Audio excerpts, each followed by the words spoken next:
chakanaka chichabarwa hazvina mhaka pane mhosva dzakaparwa Mwari vanoregerera vanokadza vanovatsvaka kana pane chanetsa zvichinetsa tinodaidza Mwari mangwanani kuchiedza chaedza tinodaidza Mwari inoramba ndichiedza ndimboregedza kudaidza Mwari kunyangwe mukufara ndorumbidza ndichidaidza Mwari chipo cheupenyu ndicho chekutanga zvimwe zvichizotevera chipo cheupenyu ndicho chekutanga zvimwe zvindozotevera mwana wamai vangu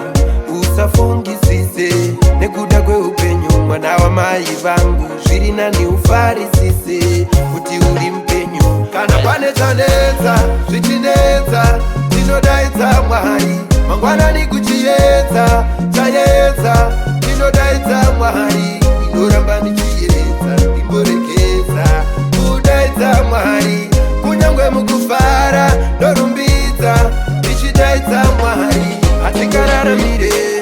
kungoblema vamwe nekuda kwezvatafoira hatingararamire kungopfuma vamwe tichiti taroiwa uri kushanda waneta uchiedza ndinoti tondiwari achatumira chiedza paedza ingodaidza Mwari kana pane chanetsa zvichinetsa tinodaidza Mwari mangwanani kuchiedza chaedza tinodaidza Mwari inoramba ndichiedza ndimboregedza kudaidza Mwari kunyangwe mukufara ndorumbidza ndichidaidza Mwari chipo cheupenyu ndicho chekutanga zvimwe zvichizotevera chipo cheupenyu ndicho chekutanga zvimwe zvindozotevera mwana wamai vangu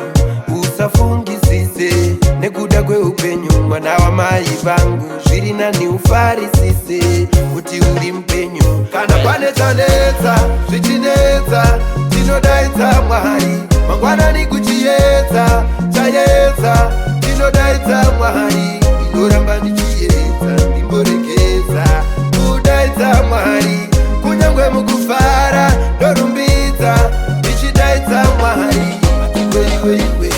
iwe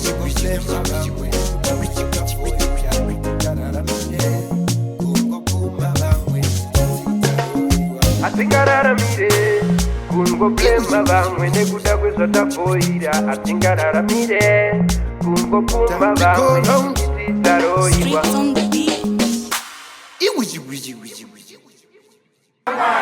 mangwanani kuchiedza chaedza tinodaidza Mwari inoramba ndichiedza ndimboregedza